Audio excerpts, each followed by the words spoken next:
In this video, I'm gonna teach you how to get the Bone Crusher in Old School RuneScape. It's a very easy process, so make sure to follow along.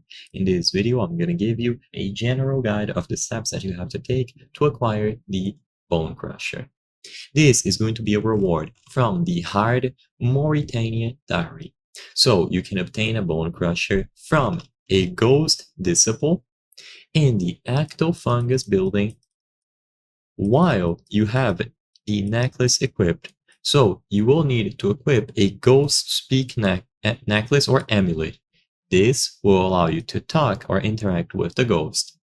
So acquire it as a reward from the Hard Mauritania Diary, and then you will obtain it from the Ghost Disciple. When it is charged with ectototems and carried in your inventory, if you kill a monster that drops bones, the Bone Crusher will automatically crush them, granting you half the prayer experience that you would normally receive from burying the bones themselves, or the full amount if you have the Elite Mauritania Diary completed, consuming one charge. So interact with the Ghost Disciple in the Ectofungus building while wearing the Ghost Speak amulet, and you will be able to get yourself a Bone Crusher.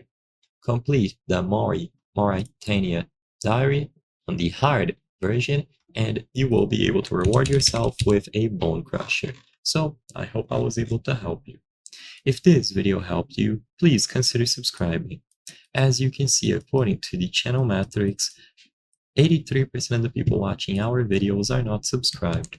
By subscribing, you can help us make higher quality videos. Thank you for watching, and I'll see you on the next one.